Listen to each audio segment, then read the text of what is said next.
Perfect. We are live here in this moment.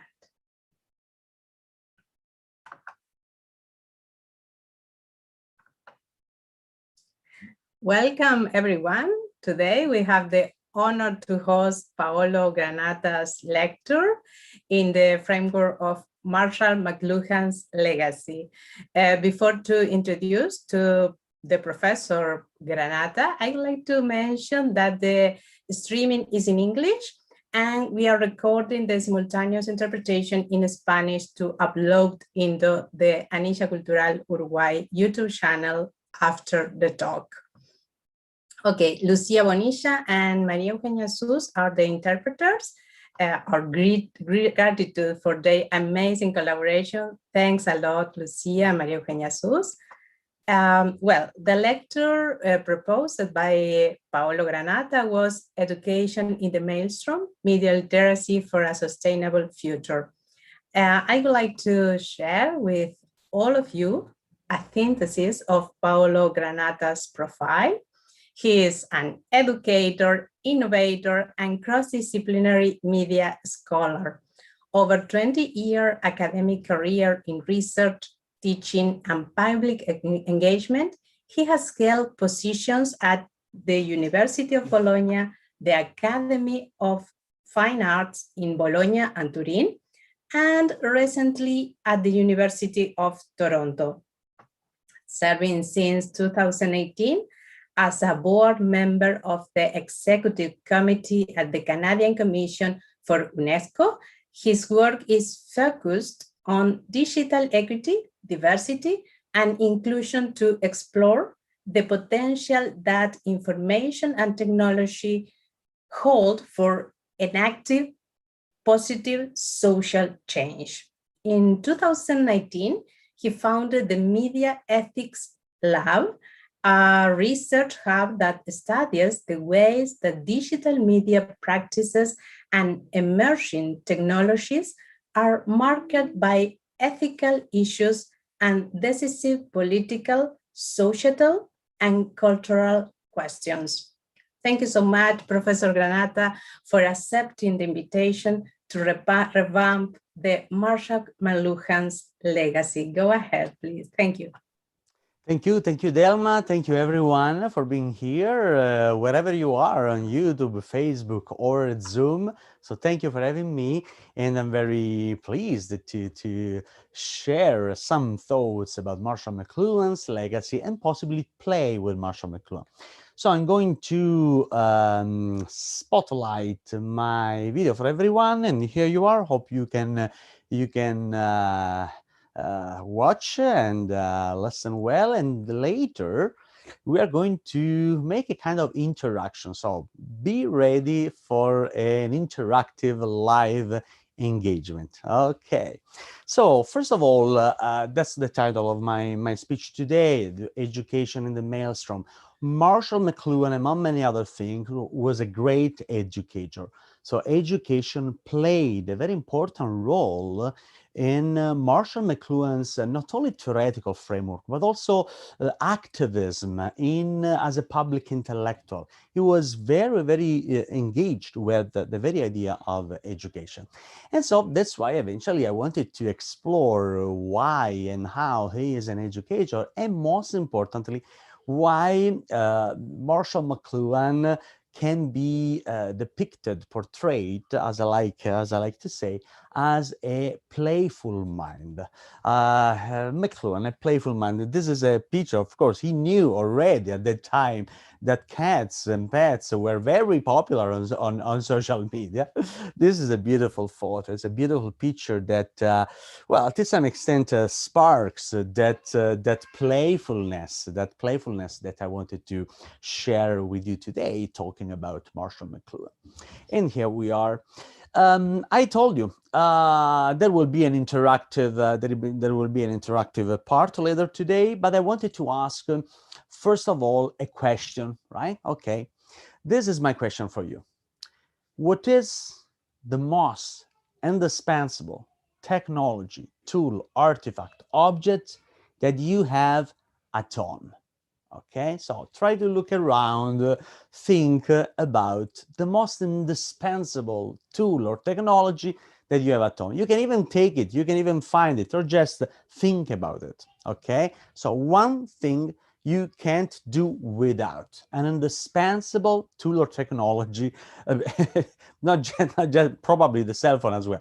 Later we're gonna do a special interactive part with using your cell phone. So your cell phone should be at hand for this interaction. But for now, this is your task, okay? So think about the most indispensable technology, tool, artifact, innovation, invention, object that you have at home, okay? One thing you can do without. This is what I'm asking you, so think about, and then later I'll call your attention to it.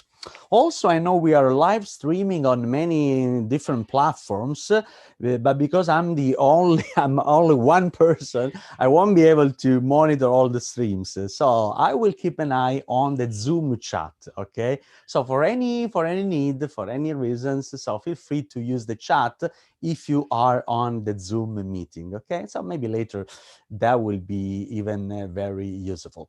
And so again, think about the most important, indispensable technology you have at home, and then I'll call your attention to that.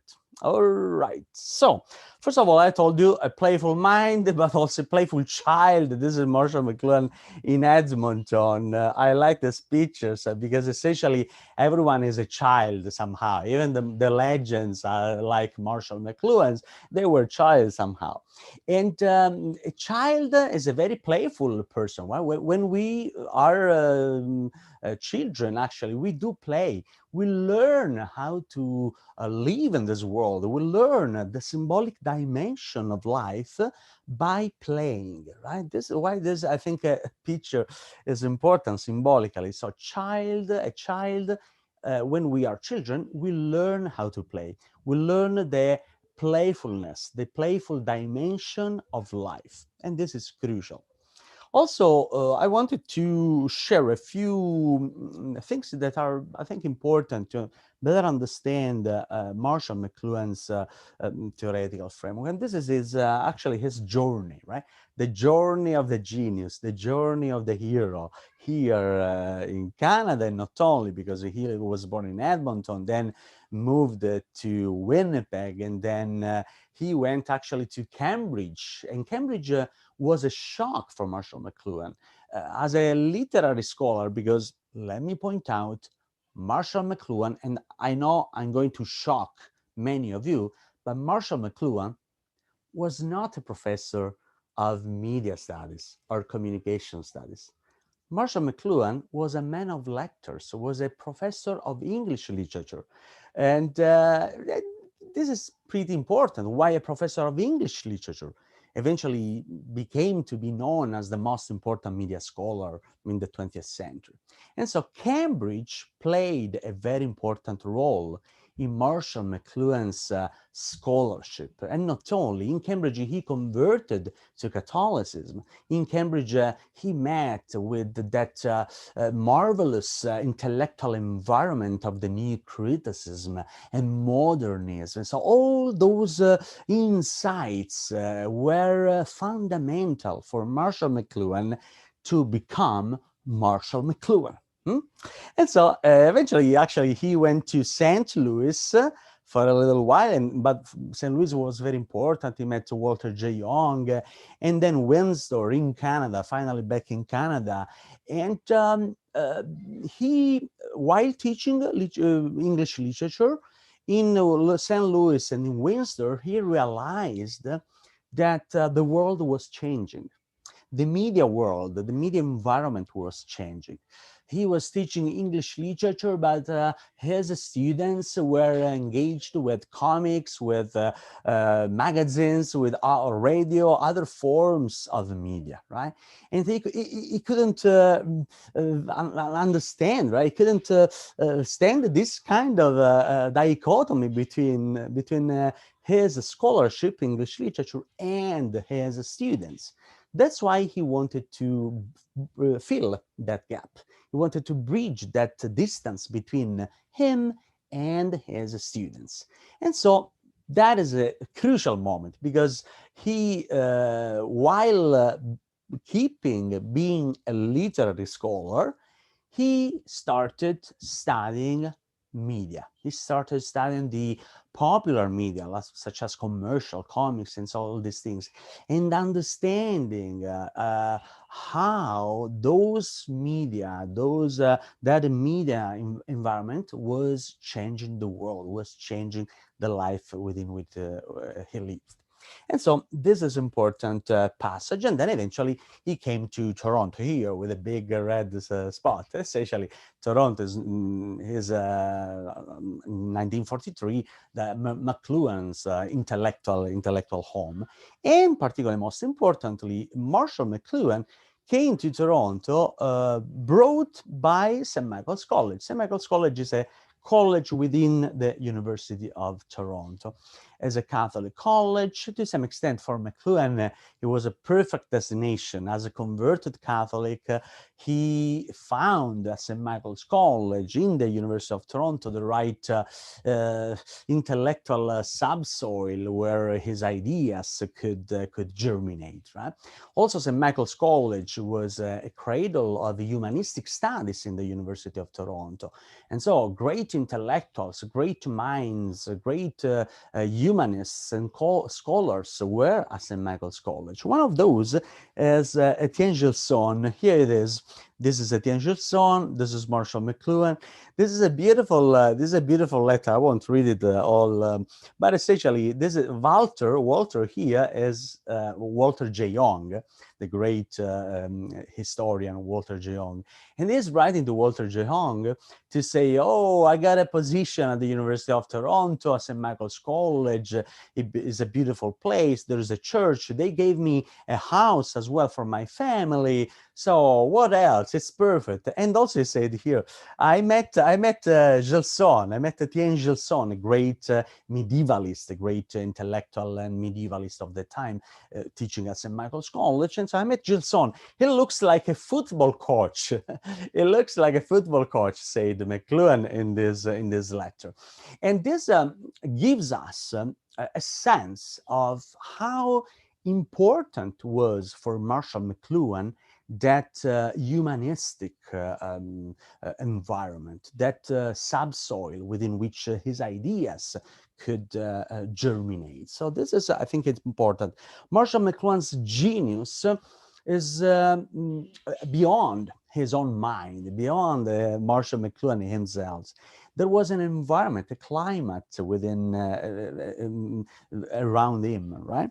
And in fact, I always like to point out how important is the so-called Toronto School of Communication. Harold Innis, Eric Havelock, Northrop Frye, and Marshall McLuhan, of course, among many other intellectuals, artists, and scholars, they were able to convey, they were able to gather as an invisible circle. They were able to share ideas, to share insights. So this is the value of a school of thought, right? An intellectual value that is in any place, that the genius loci, as the Latins used to say, a kind of genius that is in an intellectual environment when, of course, they interact each other and so on. So I think let's think about how important it is, even for today, our intellectual environment, the place within which we can grow as scholars, as intellectuals, so even as students and so on. It's very important. And so Toronto played a very important role. The University of Toronto and the City of Toronto as well played a role in the Marshall McLuhan's on scholarship.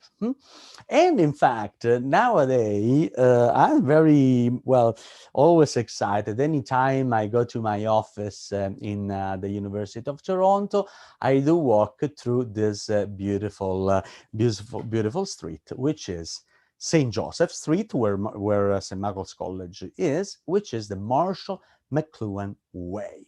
The Marshall McLuhan Way. And I like this idea of the Marshall McLuhan Way, not just as a way, as a street, as a road, but also as a way of thinking, as a way of doing, the idea of exploring, the idea of being curious about what's going on around there, and trying to use the value of English literature, the value of literature in general, to understand, right, that they're changing on around us, right? And so this is the Marshall McLuhan way. I hope one day you will be able to come to Toronto and walk under following the footsteps of Marshall McLuhan at St. Michael's College campus in the University of Toronto, and in this beautiful way. And again, maybe grasping a little bit of the very McLuhan's way, the way of thinking, the way of understanding and probing reality around us. And of course, if you take a walking tour on campus, you have to have a look at the Center for Culture and Technology. The Center for Culture and Technology became the epicenter of Marshall McLuhan's explorations, along with other colleagues. Ted Carpenter, first of all, he was able to establish first at St. Michael's College, then in 1968 they moved in this humble, we call it coach house. It was actually a coach house, then eventually converted into this humble little house on the grounds of St. Michael's College in the University of Toronto, where Marshall McLuhan was able to spark and fire the global imagination. Students from all the campus, friends, people came together every Monday night to meet this kind of media guru, but also they were invited, they were welcomed to be part of this intellectual circle. And here you see, this is in the 70s, Marshall McLuhan seminar. You see, there was no front in this seminar. And this is from a pedagogical perspective, it's very important. So there was no front.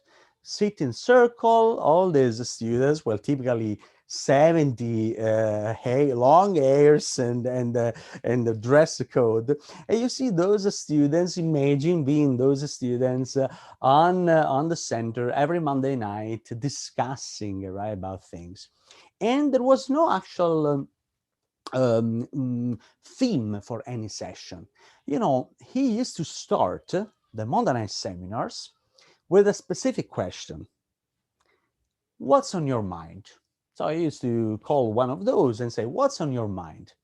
And well, it puzzles to me. It's very impressive that today's Facebook's question on top of your stream, the question to invite you interact with Facebook is, what's on your mind? The same very question that Marshall McLuhan used to start up those intellectual meetings every Monday night.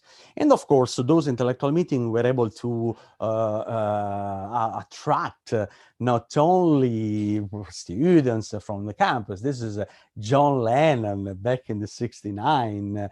John Lennon and Yoko Ono wanted to meet that playful, great mind of Marshall McLuhan in Toronto. There is a nice video on YouTube. You can watch entirely that nice discussion about pacifism, about youth, about media between two different generations and also two different minds. So John Lennon, in British European young person, and Marshall McLuhan, an adult American intellectual. So two worlds meeting together in this very encounter. And so, if you are curious, I invite you to check out the video of Marshall McLuhan, Yoko Ono, and John Lennon meeting together back in '69 in Toronto. And if you are in the business of virtual reality, because we are now in a time of social distancing, remote learning, and so on, if you are in the virtual reality, you can even check and find me on All Space VR. There is a virtual coach house. This is a perfect. Oh, this is me. That's my avatar. There's a perfect replica of the Marshall McLuhan's coach house, the Center for Culture and Technology, and you can enter into it. You can explore. It's quite engaging. Okay, and by the way, finally, just to conclude this overview of Mcluhan's mm, pedagogical approach, right, to meet with young people and young students. This is in New York. In New York in 1967, Mcluhan got a visiting professorship at Fordham University.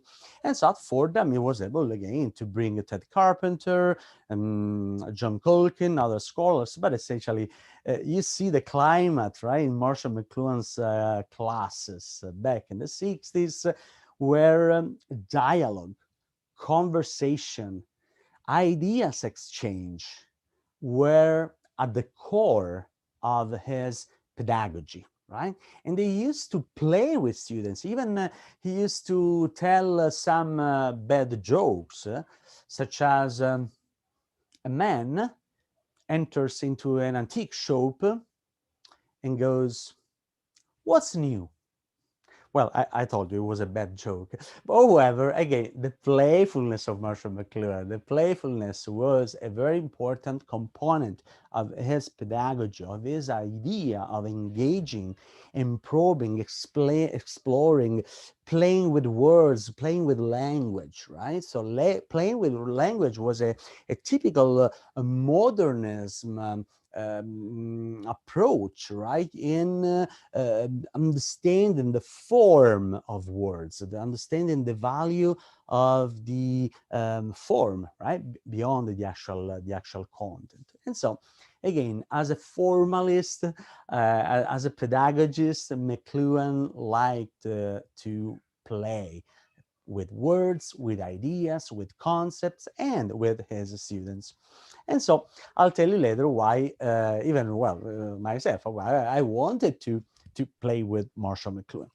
All right, so let's dive into the Mcluhan's, what I call it, the genuine Mcluhan's humanism, humanistic approach. He was a genuine humanist. I told you already. Again, is he was not a typical professor of media and communication studies. And by the way, media studies was such a brand new thing at that time in the 50s and 40s when he started dealing with these topics. And so he was a genuine humanist, okay? He was a genuine humanist. And I think it's important to acknowledge the humanistic roots of Marshall McLuhan's theory. If you want to really understand Marshall McLuhan's legacy, you should go forward and back to his literary and humanistic roots. When you have a little bit of time, just check on internet, Google or whatever, you will find, if you Google Mcluhan's cloud, you will find something I enjoyed to do a few years ago. This is a Mcluhan cloud. Essentially, it's a cloud, it's a word cloud of his intellectual roots, including some most of his influences, scholars, intellectuals he was inspired by. And also you see in red some topics, some important arguments of his theoretical framework. This is great. And you see, if you have a, I'll try to disappear for a second. Okay, if you right, if you keep looking at this beautiful cloud, essentially you can really realize the vastity of his intellectual roots. Well rooted in any discipline, and not only actually humanities, but also physics and others, but neurology, for instance. And most importantly, the whole range of humanities, from literature, art, history, aesthetics, philosophy, all involved to create that intellectual unique approach, right, that really fostered his exploration, his understanding of the media. And so here it is, a beautiful word cloud of Marshall McLuhan's intellectual roots. I see on the chat there are a few comments. All right. Okay, I'll get back to you later. All right, this is the cloud, and I wanted to play with Mcluhan. I told you, and this is the way I enjoy to play. This is not my stuff. This is Mcluhan's stuff at Fisher Library in Toronto. So when you one day will be able to have a walking tour and visit Toronto, you will have to absolutely go visit the Fisher Library, which is a rare book library in Toronto. So the Mcluhan's family, after Mcluhan passed away, the Mcluhan's family actually, not so long, about 10 years ago, and I think Andrew Mcluhan already spoke about that. The Mcluhan's family donated the Mcluhan's own collection of books, about 6,000 books, at the Fisher Library, to the Fisher Library. And so in the Fisher Library, you can see all these original Mcluhan's books, where he used to interact with these books, leaving some marginalia in comments and notes. And this is something that inspired me. MM, of course, stands for medium message. So the medium is the message. FG, F/G, stands for figure ground. And I know my friend Derek de Kirkov in a few weeks will talk about figure ground. And so you see how Marshall Mcluhan was able to capture these concepts, figure ground, medium is the message, global village, or whatever, so the typical Mcluhanism, and the books he was reading. So, as I was inspired by this marginalia, these notes, and eventually, again, I invite you to just Google and find it. I made a periodic table of Marshall Mcluhan. So, in order to grasp the vastity of his framework, I wanted to use a specific framework, in this case, the periodical table of chemical elements, and eventually I replaced, of course, the chemical elements with the most important Mcluhan's elements. Right? This is, I think, nice. Usually my students like this at a glance understanding and map, let's say, of Mcluhan's theoretical framework. And so you see the most important concepts, other approaches and books and influences. So for me, it was a way to play with Mcluhan using his own abbreviations like MM, FG, and so on. Using his own abbreviations, it was a way to play with Marshall Mcluhan and to, again, try at least an attempt to grasp an overall view of his legacy. And so you can find the PDF online and print it as a poster if you want to really enjoy the table of Marshall Mcluhan, the periodic, and I like the idea of periodic of Mcluhan's concepts. And this is important also because once, if you will have a chance to dive into this periodic table, of course, here you see the most popular concept, right? Medium is the message, global village, figure ground, the laws of media, and so on. But most importantly, my aim, if you explore the rest of the table, my aim was to go beyond what my dear colleague in Italy, Peppino Ortoleva, calls the vernacular Mcluhanism. Vernacular Mcluhanism. So we all know Marshall Mcluhan. If you even try to go on Wikipedia, you will find that he is described as a sociologist. He never been a sociologist, Marshall Mcluhan, and many other things. There is a kind of vernacular Mcluhanism. So a very superficial understanding of his profound intellectual legacy. And so the idea is to go from the vernacular Mcluhanism, so the standard concept, medium is the message, hot and cool media, global village, and blah, blah, blah, from that kind of understanding to a more awareness, a better awareness of Mcluhan's legacy. And so what I call the Mcluhan's encyclopedism. So remember the cloud, remember that huge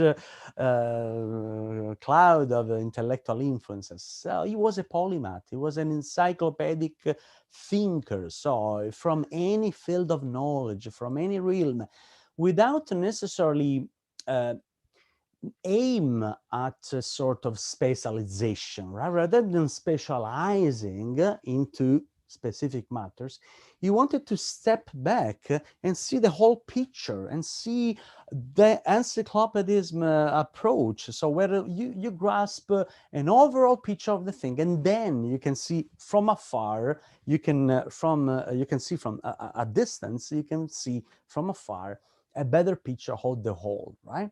Have you ever tried to watch a mosaic? If the more you go closer, the more you won't be able to see anything in a mosaic. To enjoy the mosaic, you have to step back. The far you go, the better you can see the mosaic. And the mosaic approach, there's a marvelous book called Mcluhan's Mosaic, written by my dear friend Elena Lamberti at the University of Bologna. The Mcluhan's mosaic means exactly that. Rather than just looking closer at the things, sometimes we need to step back and see the overall picture. And sometimes only by stepping back, we can really understand the overall picture, the mosaic, right? That's a crucial point. And also, again, talking about going beyond the very idea of the vernacular Mcluhan and trying to better understand some specific passages of his legacy. This is something that really puzzles and really inspires the idea of Mcluhan. For instance, among many other definitions, if we want to go beyond the Mcluhanism, and so beyond the vernacular Mcluhanism, there's a beautiful definition of what are media. The media are metaphors, active metaphors. Active metaphors able to translate experience into new forms.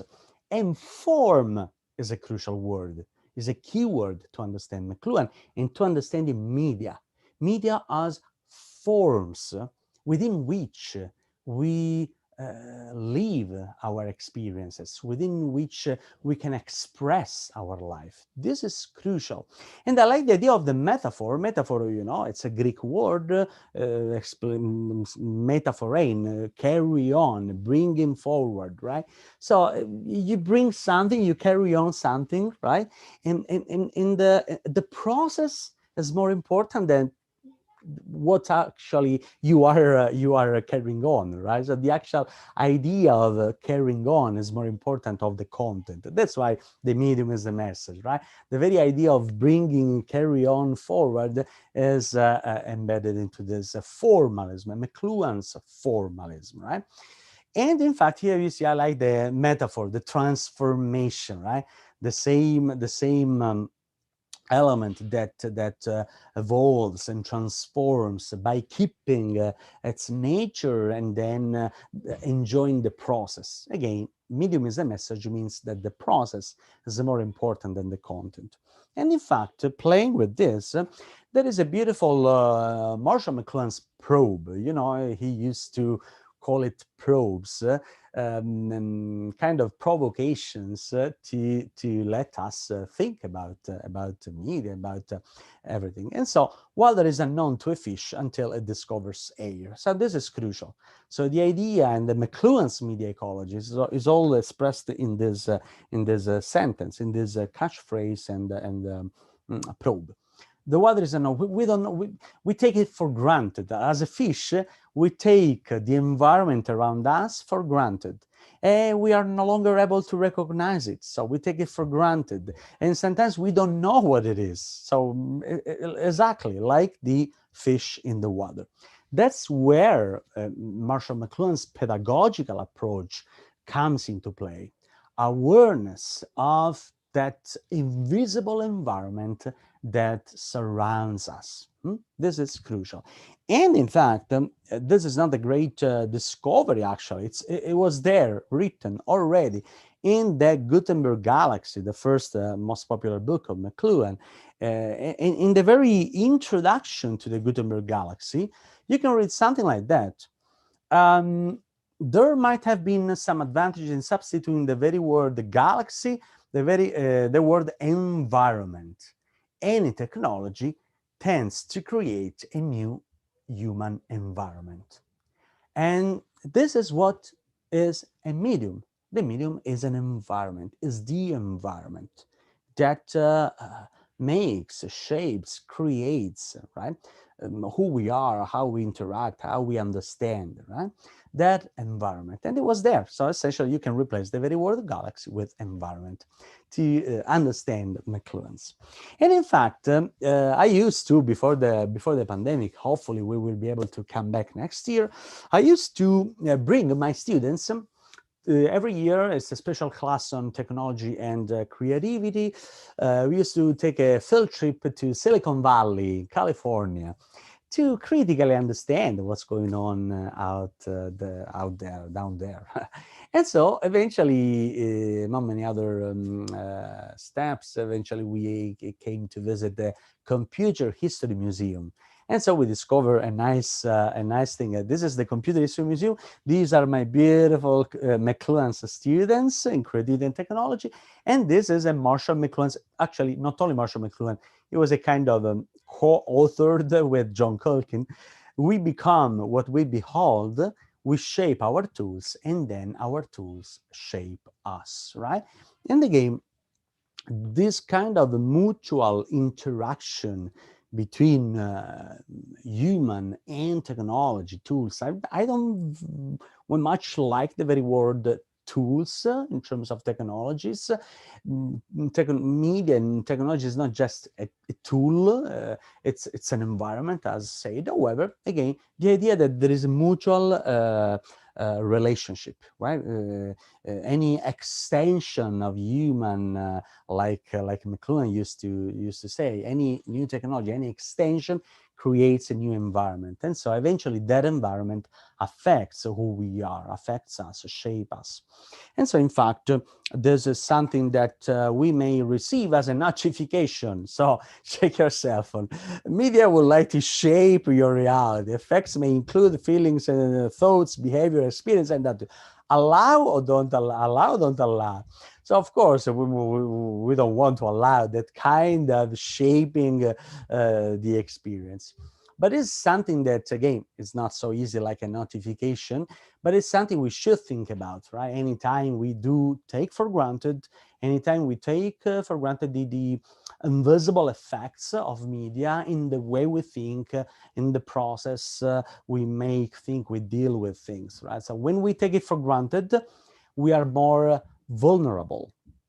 And that's why, once again, Mcluhan's pedagogical approach is focused on that awareness, understanding, thinking about that invisible environment around us, rather than just without thinking twice, allowing this notification.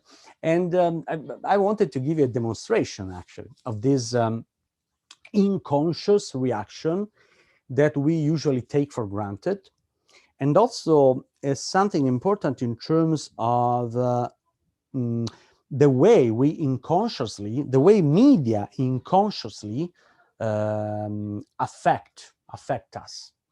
And let's make a short test. I'm gonna show you something on the slide. I will disappear in a while.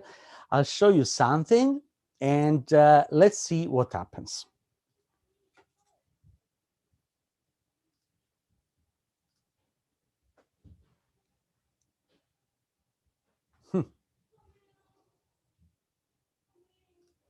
True. You cannot not read this sentence, right?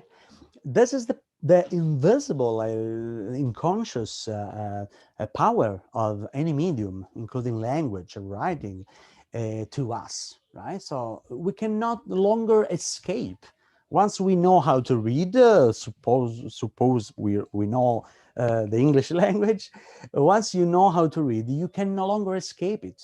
You are in that medium, right? There is no way. Let's do another example. If I tell you something like,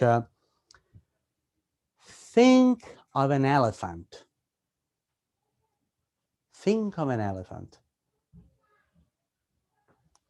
But if I say something like, don't think of an elephant, don't think of an elephant, you cannot not think of an elephant, because the very word elephant, the very image in this case, a shadow of an elephant, stays in your memory, stays there. So you cannot escape. Once again, the invisible power of media, the invisible power of language and any medium is that we cannot not escape it.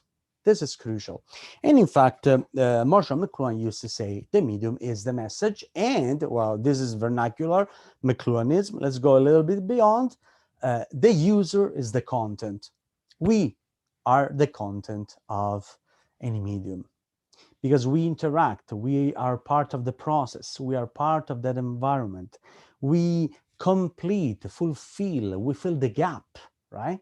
And again, there is no such content, but the very idea of interacting in the medium. And in fact, think about, for instance, social media or Facebook. What is Facebook without people on it? All the content of people of Facebook are people, right? And so that's a long story, but according to Marshall McLuhan, we can better understand, right, that kind of interaction if we go beyond the medium is the message and find the idea that the user is the content. And in fact, Marshall McLuhan used to say, I don't explain, I explore. This is a beautiful catchphrase to express that ongoing wish of exploring what's around him, exploring and probing ideas without necessarily accept what they are. So I think that was a great insight. And finally, let's go to the Marshall McLuhan's playfulness. So there's a beautiful picture of McLuhan in a beautiful park. The McLuhan's playfulness is crucial to understand his pedagogy. At work, men specializes, humans specialize.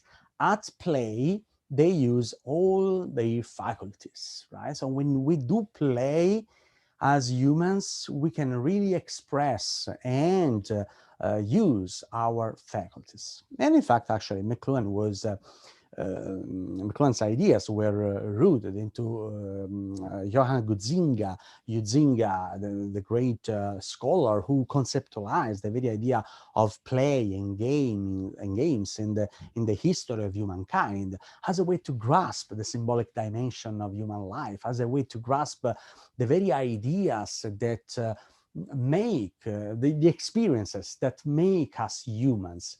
Remember the picture of McLuhan's as a child, a baby in Edmonton? Well, again, so symbolically, when the child learns the symbolic dimension of life by playing, only by playing, the child learns how to provide any object, a dolly or something, with a spatial meaning, with a symbolical meaning.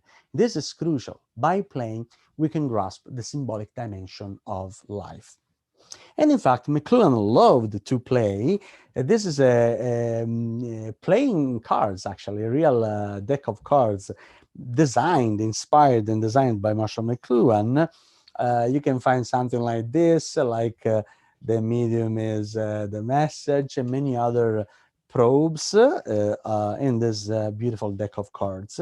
And again, this is a way to understand how important it was for McLuhan playing with ideas, puzzling, fostering, even launch some provocations, right? Because we do think by those provocations. At some point, we need to stop reading and start thinking and start playing with ideas, right?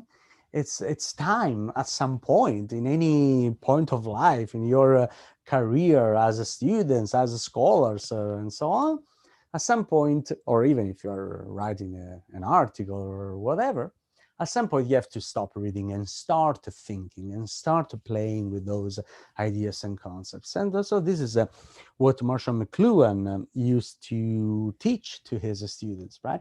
Learning by playing with words, with ideas, with concepts, without necessarily take them for granted, but always questioning, right? The variety of meanings, the variety of possibilities, right, that are embedded into that beautiful substance of human culture, which is our intellectual knowledge, and also perceptual knowledge. Perception is very important in Mcluhan. We learn perceptions come first. First we perceive and then we think. And so that kind of integration between perceptions and ideas is very important in Mcluhan. And play, games, and so on are nothing but a means to foster that idea of playing with ideas. All right, and to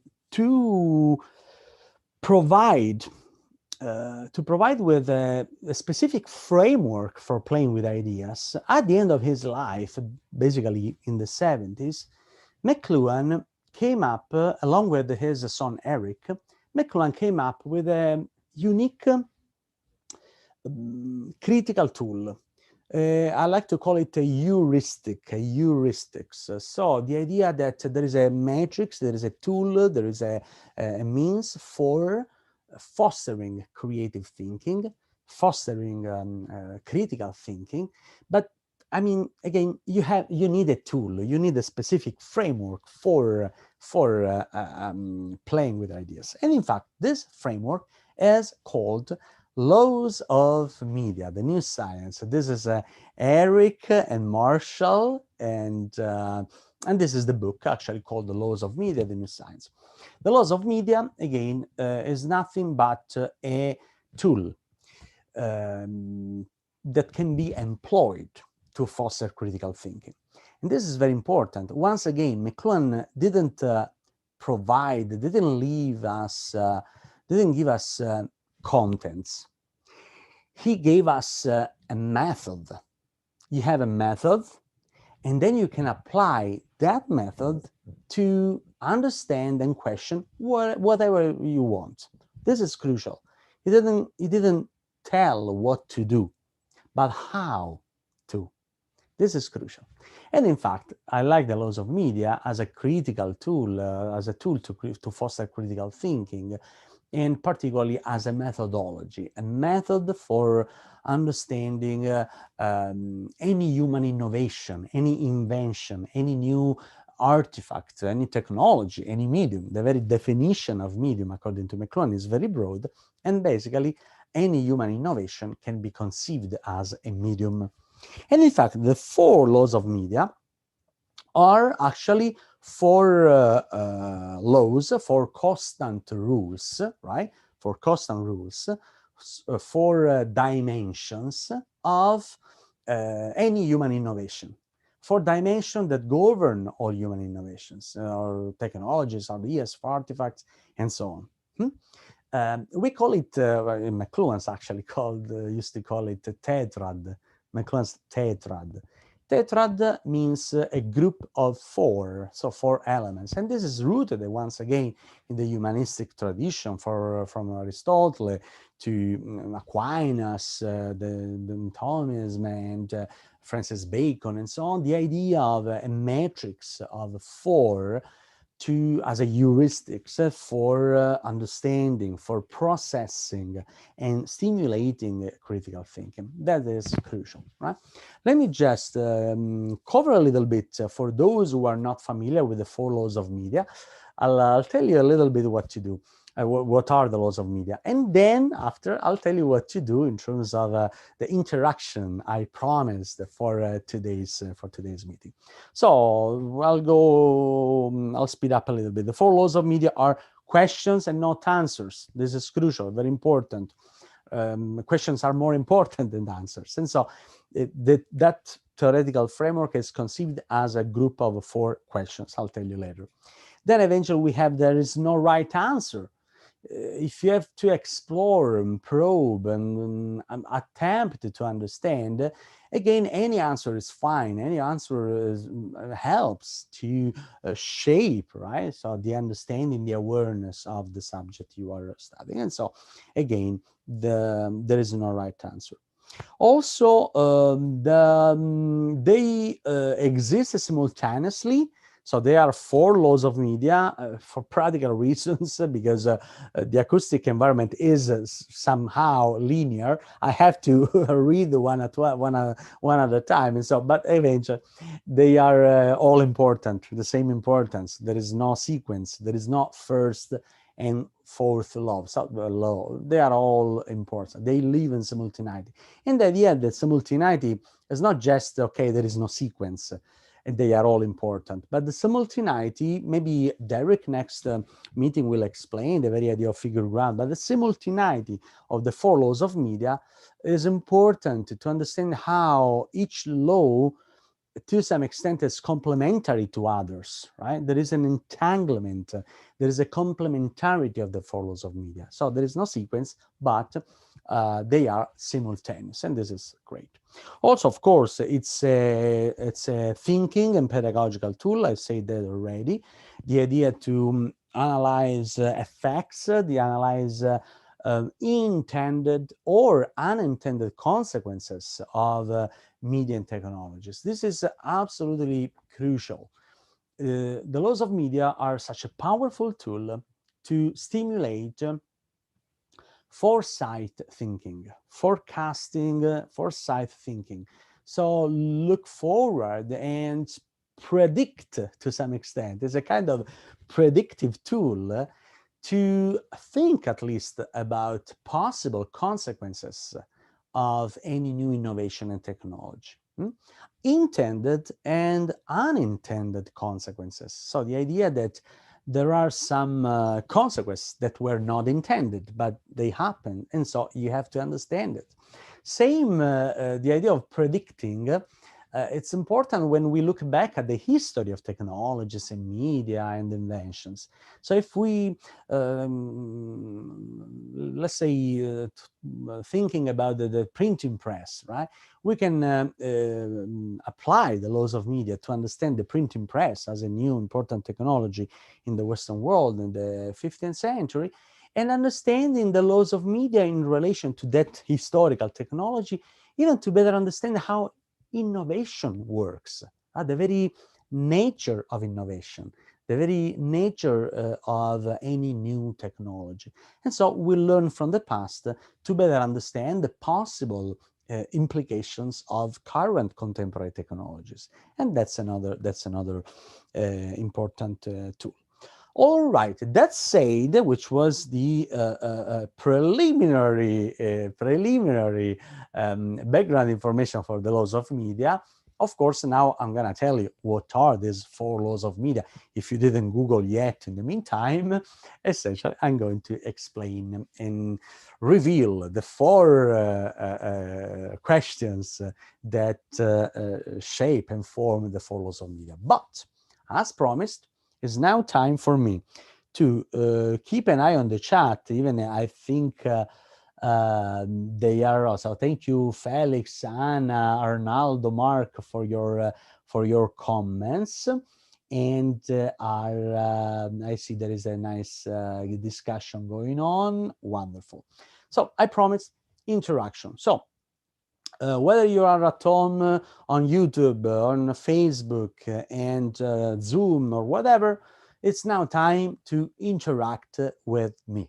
All right. So the question is, as mentioned before, the question is, think of what is the most indispensable technology, tool, or artifact that you have a tome, okay? What is the most indispensable technology, tool, artifact, object you have at home? One thing, or even more than one, eventually you can even prompt to even up to 3 if you wish. But essentially, one thing you can do without, okay? Think about that. Now, I'll show you a code, a few digits. So, but first of all, take your cell phone and go to a cell phone, or maybe you can even open a new window on your computer. So essentially, it's up to you. But go to menti.com, menti.com. Super easy. You will find something like this. So a very simple, basic page with requests for entering a code. I'll give you a code in 1 second. Okay. So first of all, think of an object, the most indispensable technology, tool, artifacts, object that you have at home, okay? A thing you can't really live without. Then go to menti.com and prompt this code, 90486459. Okay? It's super, super easy.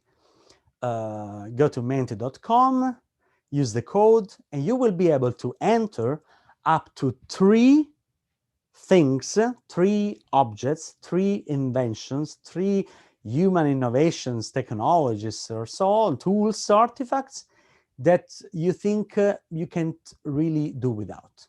Okay? The most indispensable technologies, up to 3. You can even prompt 1, but basically up to 3. Okay? So menti.com 90486459. I'm gonna show you in a little while live, but I won't reveal. I don't want to reveal it. Otherwise, well, I don't want to influence your determinations. Okay, so take note: 90486459. Go to menti.com and enter the code, and then eventually type 3 most indispensable technology, tool, artifacts, object that you have at home. One thing that you can really do without. Okay, so I'll give you a couple of minutes. In the meantime, just to relax, let me see what's going on the chat. Yes, thank you, Delma, menti.com. Delma, can you please type the code on the chat, possibly on Facebook and YouTube as well, so people can see the code if they miss it. Okay, so anyway, you need a code to enter the survey, let's say the live interaction. And again, 90486459. In the meantime, I'll give you some time to think. I see the things are coming, but let me just share a few words, and then I'll be back to your cloud. So these are my students. This is Marshall Mcluhan's home, former home in Toronto, and eventually with my students a few years ago, we wanted to play with Mcluhan's ideas, literally play with Mcluhan's ideas. So the assignment consisted of designing a board game based on the laws of media and turning the laws of media into a board game. And this is, you see their brains firing up for defining the best way to turn the laws of media into a game. Eventually, they made different prototypes and ideas. It was a beautiful exercise for the students because they had to turn those ideas into a board game. Then eventually we kept moving and learning. This is another play test, one of the final version. This is me. I used to bring those prototypes to conferences and so on in order to test the game. And eventually the game became a reality. So this is the medium. Enjoy being the first to escape the maelstrom, the vortex, the media vortex. And so you can learn the laws of media by playing the medium, this beautiful game. And so there are many props and cards and dice, such as the wild cards. This is Mcluhan's message. And so you can enjoy playing the medium. And it's a great educational tool. It's a great pedagogical tool to really foster critical and creative thinking in class, even with friends and so on. It can be applied to any medium or technology. There is a deck of 72 cards. There is an expansion deck with 48 new cards, and so we will keep releasing other decks in order to stimulate, again, using the laws of media for the understanding of the media environment. Then let me move on. I am confident you will enter your on menti.com and enter, remember, 90486459. Let me see how it's going. Yes, it's going well. So in a little while, I'll show you. I won't show you right now, so I don't want to influence your thinking. But think about the most indispensable technology, the most indispensable tool, invention, human innovation you have at home. You can enter up to 3 of them into this menti.com interactive tool. Okay, so keep working. And Felix was mentioning in the chat, the vortex is a recruiting theme in media studies. Absolutely. And I think Mcluhan was one of the first to introduce the very idea of vortex.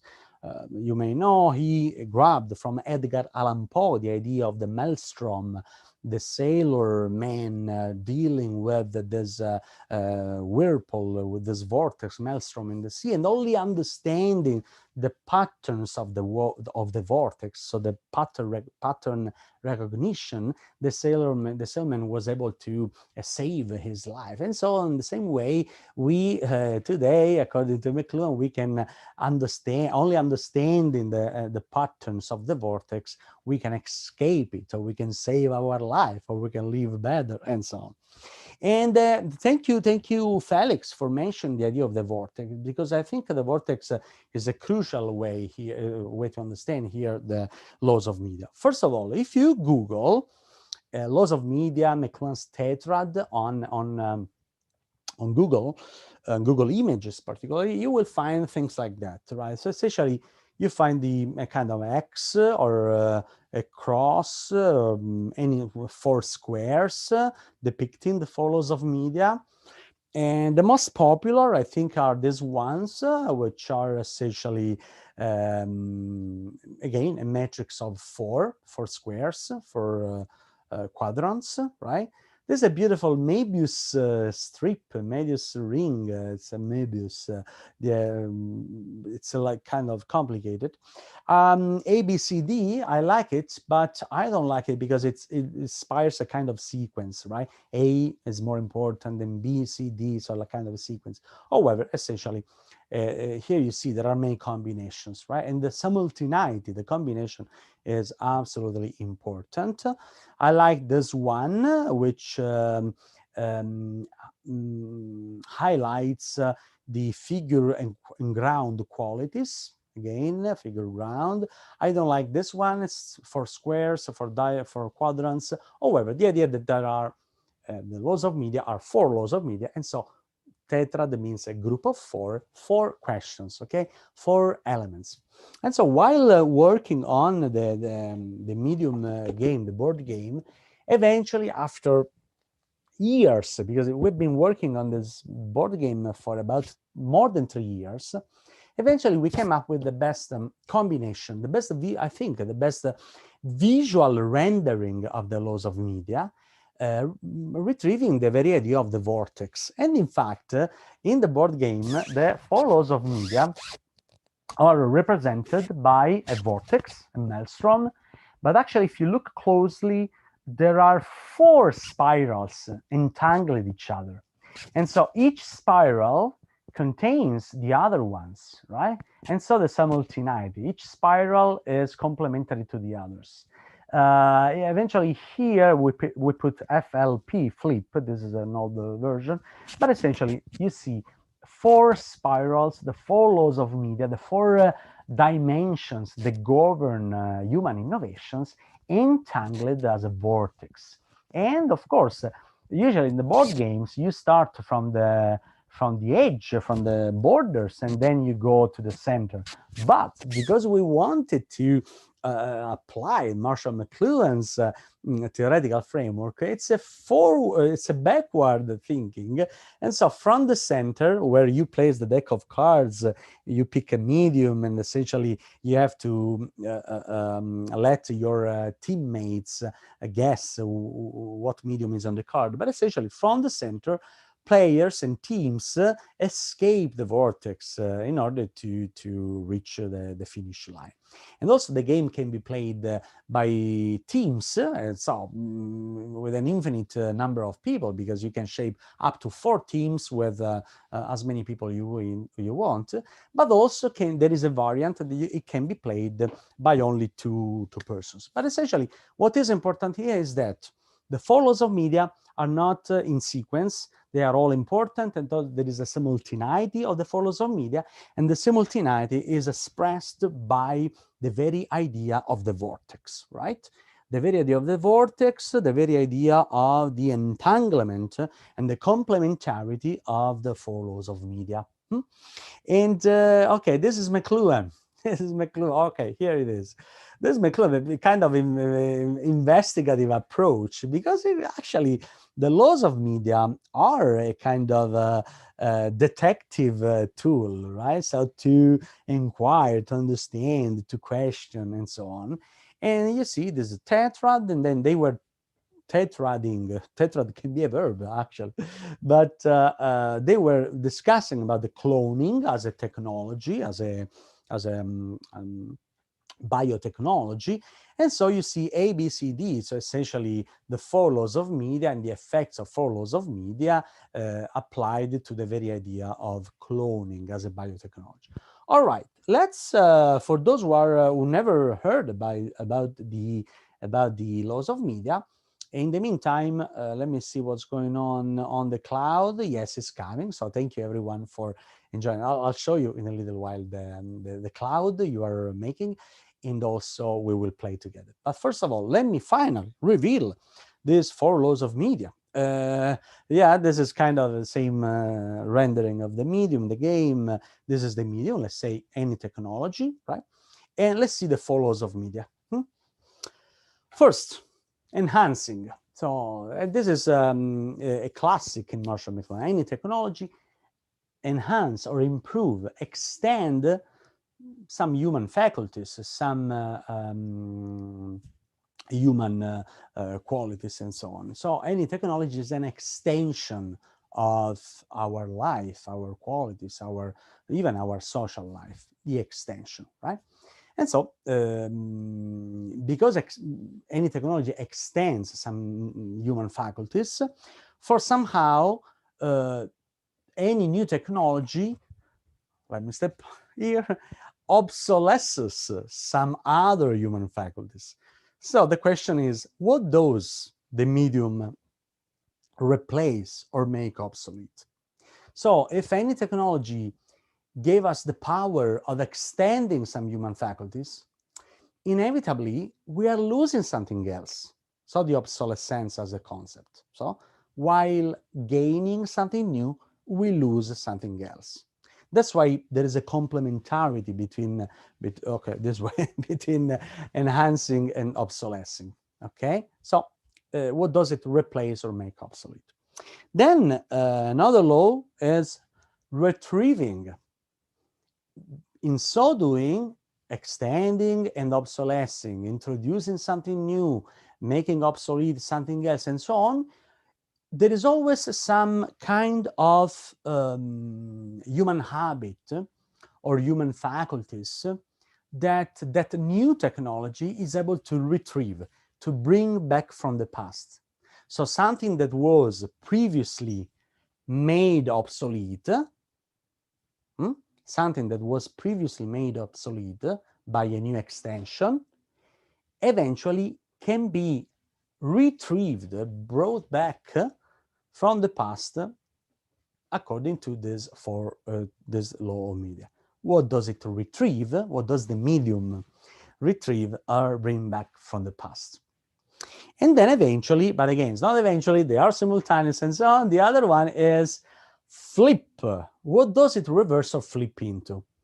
The idea is that any technology, if pushed to its extreme, turns, flips into its opposite. That's why I like to call the unintended consequences. It flips into the opposite of something you wanted to share, okay, or something you wanted to reflect on. So the idea that these four laws of media are simultaneous. And I'll give you examples, of course, but we are going to play together with these examples. But the most important part, again, I'll maybe, if you wish, you can even take a screenshot. I'll disappear here and tell it again. What does the medium enhance or improve? What does it replace or make obsolete? What does it retrieve or bring back from the past? What does it reverse or flip into? All right. And by the way, if you like playing with the laws of media, again, for my students, I have designed, it's called the Tetrapod. You can download it for free. Go to themedium.online. There is a PDF, a free PDF available. You can download the tetrad, the same kind of design. Actually, I printed for my students the notepads with the tetrad already printed on it. But essentially, it's a nice, I have it somehow here or somewhere, okay. But essentially, you can play with. So you can scrabble and keep thinking about the four laws of media. All right. Okay, this is Mcluhan again. Let's go see finally what's the outcome of your engagement. Firstly, I told you already, there is a last chance. If you connected right now, you can go to menti.com, insert this code, and let us know, according to you, what is the most indispensable technology, tool, artifacts, objects you have at home, right? You can enter up to 3 things. So one thing that you can really do without, the 3 most indispensable technologies. And so this is your last chance. Let's go see what's then Mark Urban, later I'll take your question. Well, let's go to see what's the beautiful cloud eventually that you were able to do. Here it is. All right, wonderful. Okay, laptop, computer, the biggest words there. I think we can put as the same. Let's say computer. And then I see cell phone, cellular phone, and that's of course we know that's the most important. I see a mix of English and Spanish, and so electricity, electric energy. So there are things again. Computador essentially is like computer, and then charger. This is interesting, charger, because without the charger, actually, we can do the fridge. Smell, touch, coffee machine, escritura, writing, piped water, plumbing, kind of a similar thing. And then water pipes, again, the same, TV, and many other things. Internet, of course, automobile, vehiculo, roof, cell phone, telephone, of course, they are the same, but it's pretty, where am I? It's pretty nice to see that that was my intention. Let you think about the most indispensable technologies we have at home and try to reflect on the 4 laws of media, reflect on the intended or unintended effects of those innovations in our life. And when you think of the most indispensable, someone said plumbing, tap water at home, you can think, all right, what if you remove that technology from our life? Don't talk about the cell phone. What is our life without a cell phone nowadays? But when you remove something, right, it's a kind of figure ground exercise. You better understand the structures, the background, the ground beyond that technology. All right, it's time to, I'll show you again the cloud, because it's now time to choose one of those technologies. I think I will choose one. I will pick one, and then eventually we can, I think we can play. All right, let me just do this thing here this way, and let's try to make it a kind of interactive session. Okay, so now, folks, unfortunately, I'm not able to keep an eye on Facebook or YouTube live chat. I only see the chat on Zoom. Oh well, I'll keep an eye on the chat on Zoom, and I will wait for your answers, your insights to the laws of media. And let's play with the first. Let's wait with the first one. Someone in the cloud, beyond computer and so on. Someone said plumbing. Let's see if I can make it happen this way. All right, plumbing. Okay, so we're going to play plumbing. Tap water and at home is our technology. Okay, is the technology we want to understand using the laws of media. So feel free to use the chat to interact with me, and try with no order, trying to think, or maybe no, maybe we can start all together. So, for instance, plumbing. What does plumbing, so tap water, pipe water at home, what does plumbing as a medium, as a technology, enhance or improve? That's the laws of media applied to plumbing.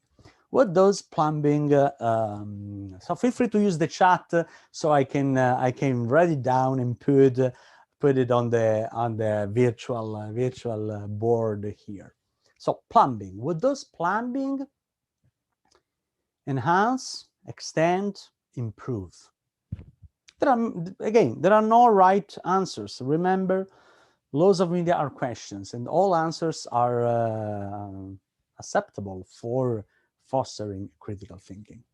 Let me see. Feel free, folks on Zoom, feel free to answer or provide your insight. What does plumbing enhance or improve?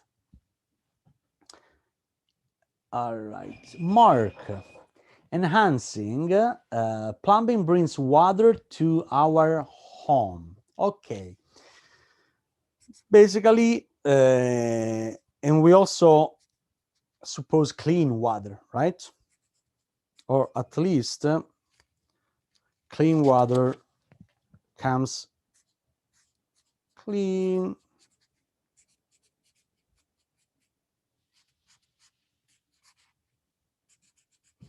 All right. Here it is. So let's put it here. Clean water.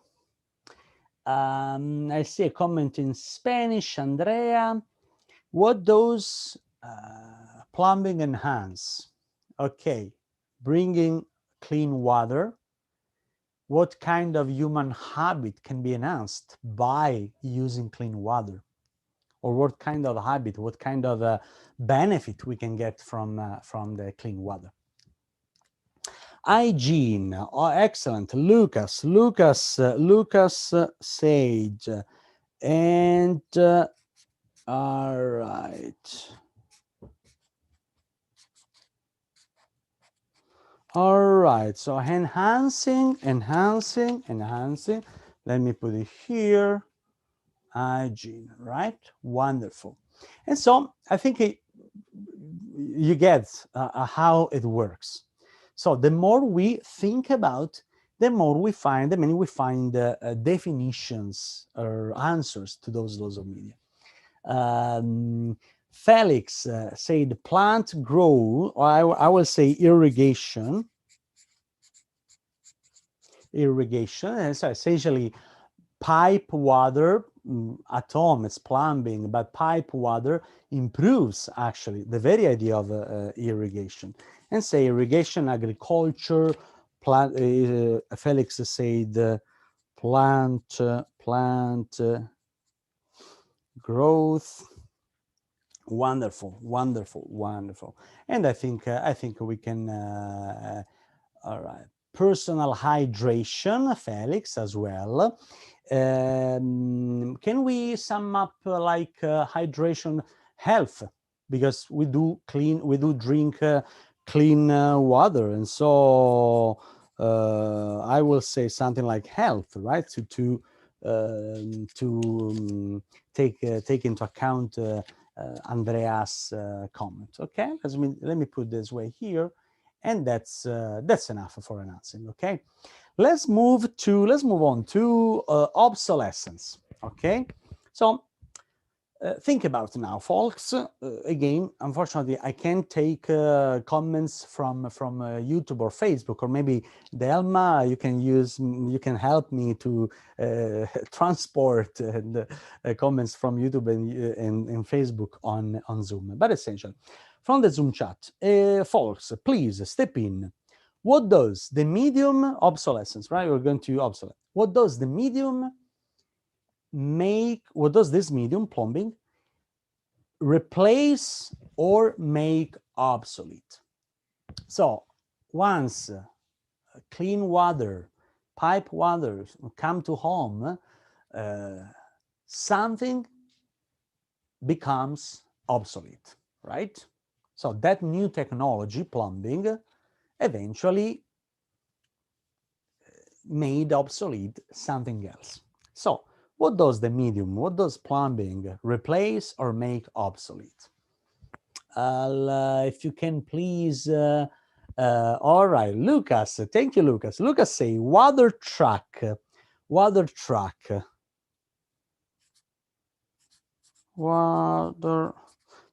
or maybe I will say, yeah, buckets, transportation. Let's say transporting water, right? Water transporting, all right? So essentially, we don't have to transport water anymore. All right, let me put it here somehow. All right, here we go. Wonderful. Water transporting.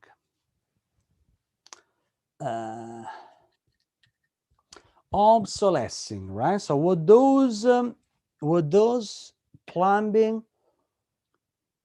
make obsolete? And Felix, thank you, Felix, for interacting. Felix said reduces human interaction, because essentially people used to go to the public wash tubs, right? Wash water tubs on a public space to clean and wash clothes together. So there were more interaction that way, right? And the water making machine could make the pipe obsolete to some extent. Rather than washing by hands, there is a machine washing. And hold on, Orlando, keep that comment, so that water pipe waters make possible another technology like the washing machine. Keep that comment for something else. But let's stay focused on obsolescence. Avoid illness. So, which is the opposite of hygiene, right? So let's say that makes the fresh, clean water coming at home makes kind of infection disease less frequent, right?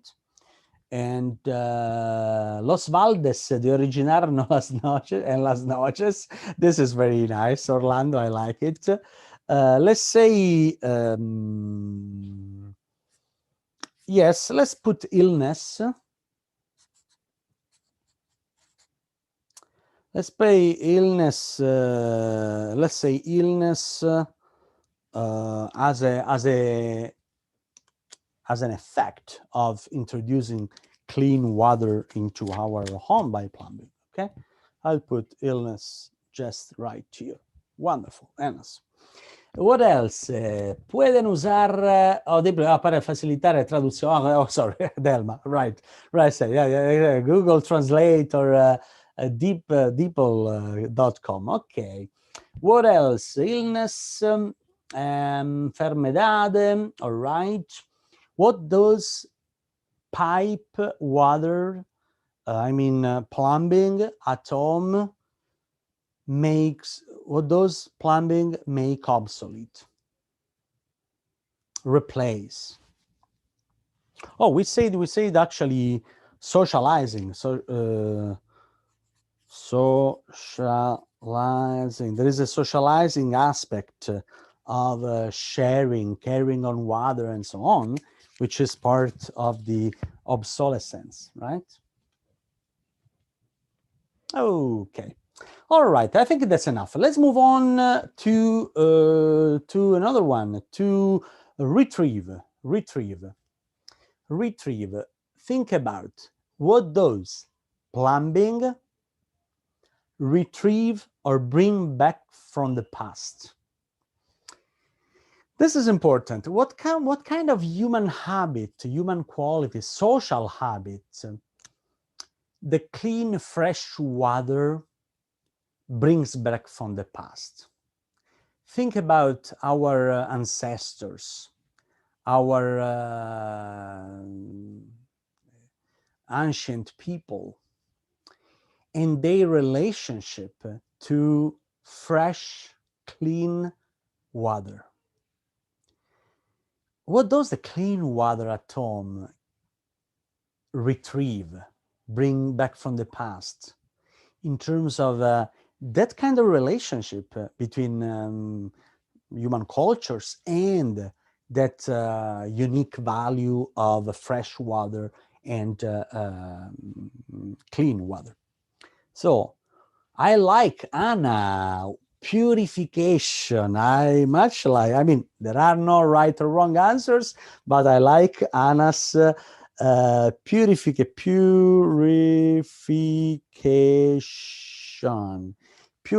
And Andrea said vida, and I will say life purification, right? So let's say life purification. So retrieve that unique relationship to clean water, which is not just a drinking, it's a symbol. Remember, we've been talking about the symbolical dimension. So the symbolical dimension of clean and fresh water, purification. Community and connection. Yeah, I like community connection. All right. Let me see. Estar en un solo sitio, mucha gente. Perfect. Community and connection. Where's here? Let's put it here. Retrieve from the past. What does the plumbing retrieves from our ancient past, our ancestors and their relationship to water? Aquietar el ánimo humano. Yes, we used to go, our ancestors, hopefully even nowadays, our ancestors used to go to the source of life, the surgent of the river, to retrieve that aquietar al ser humano, the mindfulness, right? Mindfulness of, let's put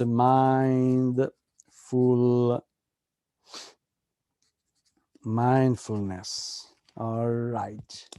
All right. And there are many others. So essentially, because remember, the 4 laws of media do not have right or wrong answers. It's a way to critically understand. But now let's dive literally. So we're talking about waters, but let's dive into the final one. Let's dive into the final one. This is sometimes tricky, but I like it very much. Flip, retrieve, because it really stimulates foresight, critical thinking. So that's the law of media. What does the medium, and so plumbing, pipe, water, what does plumbing reverse or flip into? What are its intended or unintended implications of plumbing? If pushed to its extreme, what happens? Not just as a benefit of the plumbing, but maybe the opposite effect. Go on, folks. I see easy daily bath. All right. That might sound, who is Lucas? That might sound like a benefit, but let me say water waste. So we waste a lot of water because we do have and don't care, right? I see, let's put water waste. Water waste. So we do waste a lot of water. Let me put it here. All right. Wonderful. Again, keep thinking. We have plumbing at home, pipe waters. What are the unintended implications? What does it flip into? What's the opposite effect? What's the opposite effect?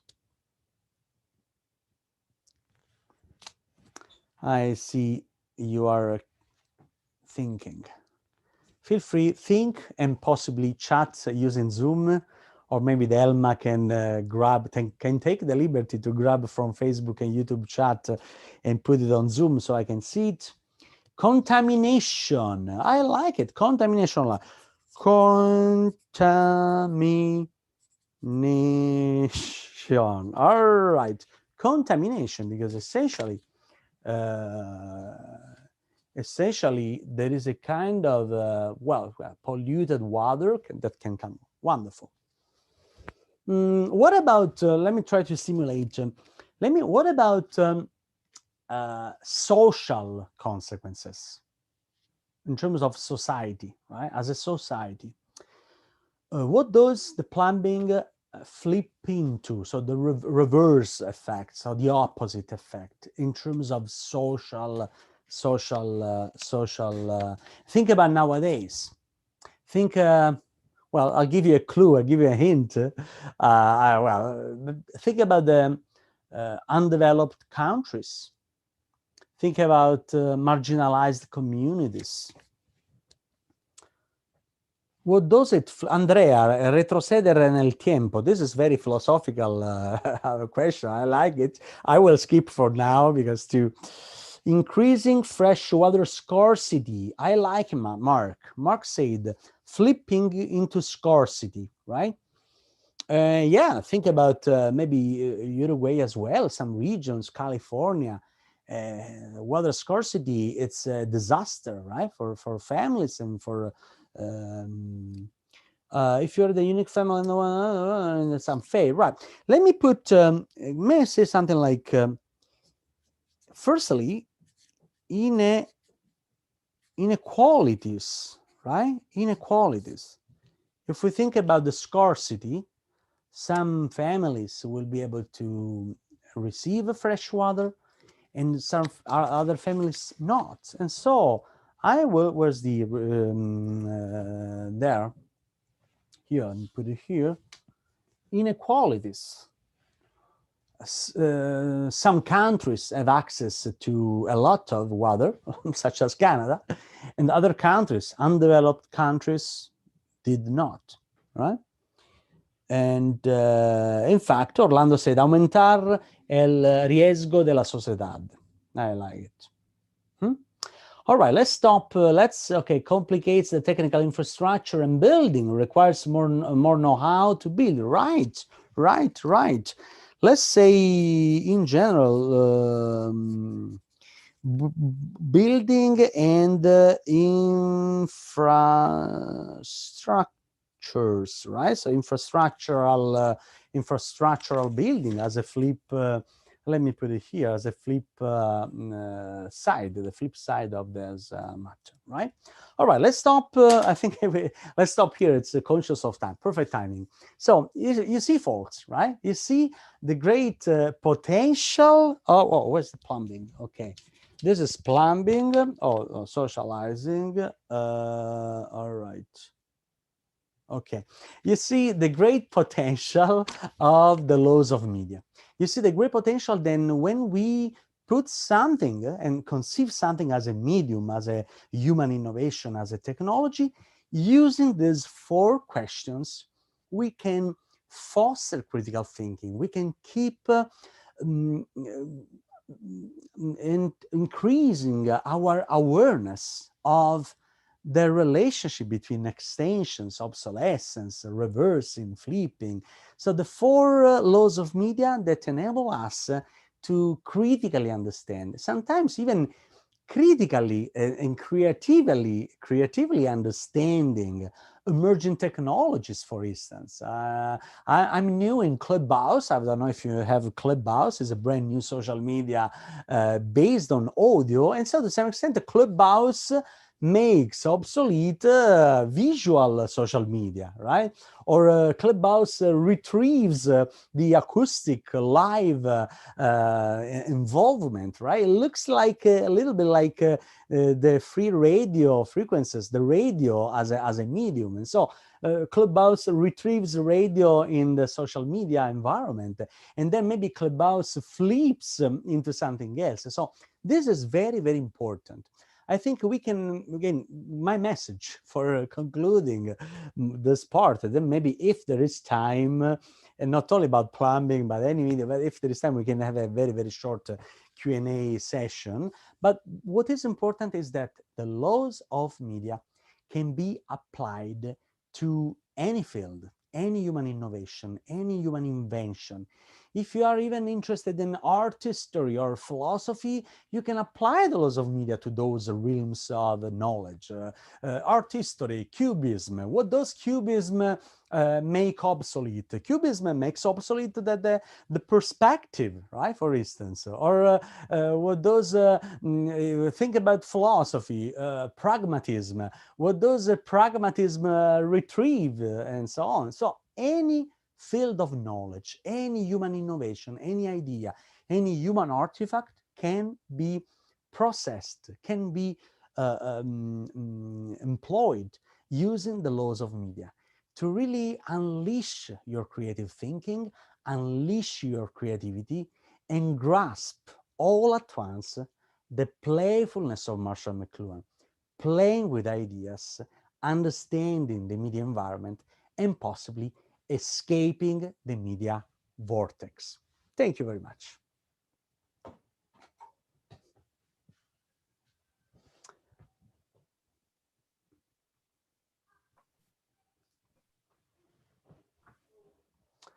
Delma, I'll give you... Thank you. All right, okay, thank you. Thank you so much, Paolo, for your great talk.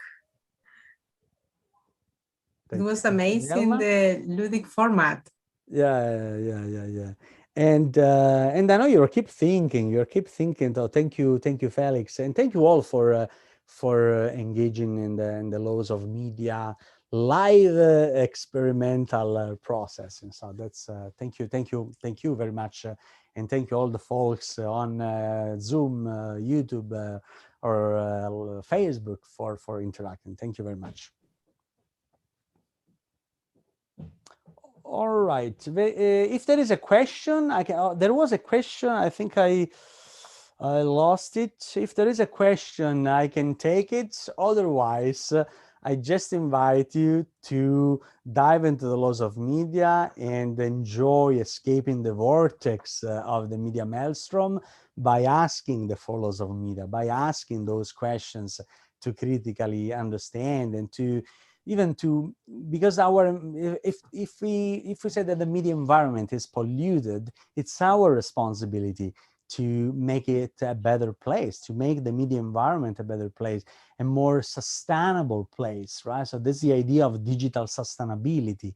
So while we are digital citizens in the media world, we can make our digital environment a better place. And a way to make a better place is awareness of effects, implications, intended or unintended consequences. And so my invitation is to be active citizens in the digital world, to, well, never forget to play. How important is playing? So we can learn from Marshall McLuhan the playfulness of our understanding.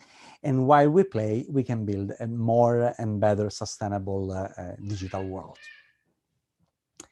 And all right. Can the tetrad, Felix, can the tetrad can be considered categorization? Well, it's well, kind of 4 conceptual categories, so categorization.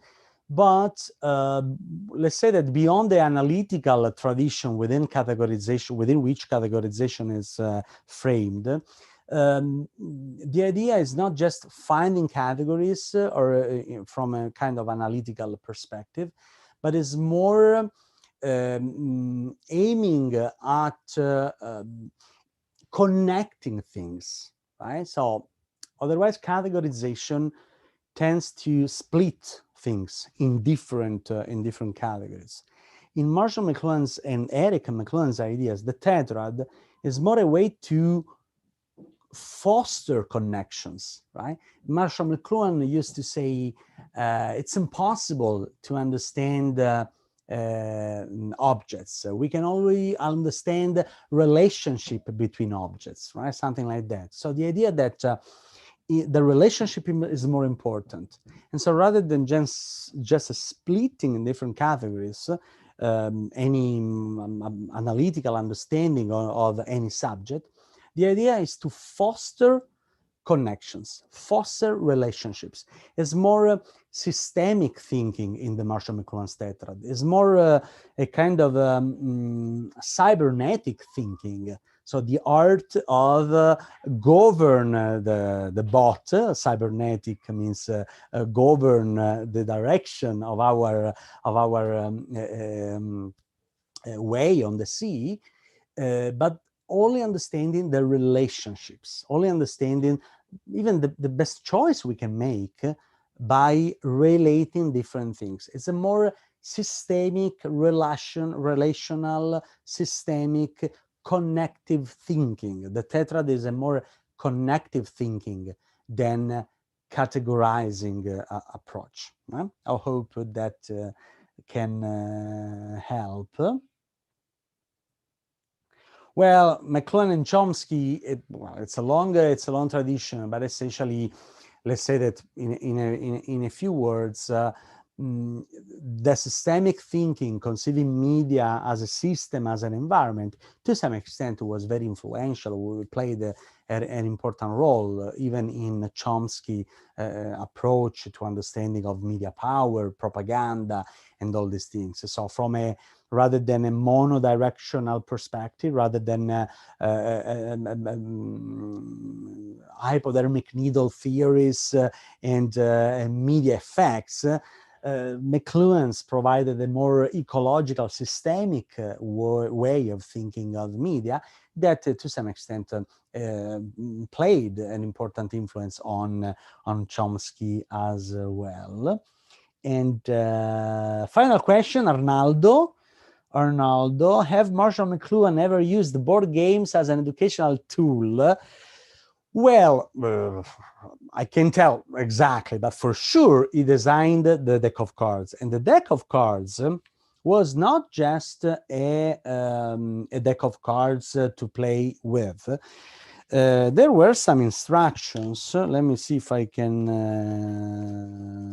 Anyway, so somewhere there were some instructions, and the instructions actually were intended to use the cards, spread the cards, pick a card, reflecting, sharing, providing a feedback. So it was a kind of guided, leaded by brainstorming, right? It's a kind of brainstorming using the cards. And so even if not properly board game with dice and so many other things, but essentially the deck of cards, the dual line deck of cards, yes, it was a kind of board game, because essentially while using the cards, players with the Mcluhan's dual line deck of cards could foster brainstorming, problem solving as well, and many other interesting things. And so essentially, Mcluhan, in designing this deck of cards, essentially he made a very board game. Final Fight. Is it possible to acquire a copy? I know that Andrew Mcluhan sells the deck of cards, so the Mcluhan's original deck of cards. There are still a few copies, and so they are available basically on the market. The medium, yes, the medium is of course available. Just go on themedium.online, themedium.online, which is the website, themedium.online. If you can't really wait to get it, you can order right now if you wish. Is the English international version, okay? So basically it's there, it's the English version already available on the market. Many universities and classes are already using, even in Canada, the Digital Literacy Association and many other associations are really using the game as an educational board game in English. But, and this is a premiere news, thanks to my colleagues in Spain, we are about to release the Spanish version of the medium. And so if you can wait another couple of months, I think, the medium will be available in Spanish. Essentially, the whole game has been translated and adapted to the Spanish language, and it will be available shipping worldwide in Latin America, in Spain, and other Spanish countries. But essentially, we are about to release the medium in a couple of months, I think later this spring or maybe early summer, in Spanish. And so if you will go on the medium.online, you will be able to choose whether the English international version or the Spanish version that will be available in the market. And again, shipping worldwide, you will receive the medium at home, and then you will be able to enjoy escaping the media vortex, enjoying playing with Marshall McLuhan's ideas. And again, you don't have to know about Marshall McLuhan. Again, it's not a game about Marshall McLuhan. It's about the laws of media. And so anyone, even if they know nothing about the laws of media, at a glance, there is a beautiful rule book here, right? 8 pages to learn about the laws of media at a glance, and then start playing with the medium. And so I think, again, this is important because it can apply to any medium, any field, anything. And then it's not about Marshall McLuhan, it's the Marshall McLuhan's method and insights to better understand the media vortex. And so, which is the publisher in Spanish language, is the same of the English international version, is the Game Crafter, is an international leader of independent board games, basically. And so you will just go on the medium online, and eventually you will be channeled to the vendor, the Game Crafter vendor, which is an international leader in board games. And so you will be able to get the Spanish language. Thank you, Delma. Themedium.online. Just go on themedium.online. Again, so it's a nice educational board game. I didn't want to make a commercial, actually, because again, it's an educational project that came out of the experiential learning experiments we do at the University of Toronto. It's an educational tool for learning and studying media and communication studies. And so, again, enjoy, and thank you very much for your attention today, for your interaction. I know it's not easy on YouTube and multi-platform to interact, but again, we, the laws of media, we are retrieving in this very brand new medium of online classes or lectures. We are retrieving, obsolescing, experimenting all the things in a new format, because the medium is the message, right? And so Zoom as a medium can really foster a lot of creativity for rethinking the way we undertake teaching, learning, and our humanistic research. And so, again, enjoy the laws of media, enjoy escaping the vortex, and thank you very much for your attention. Thank you, Paolo. Once more again, thank you so much. Thank you for all audience connected, and we are inviting for the next talk with Rick de Kerkhoff, May 27th. Bye. Bye, everyone. Ciao.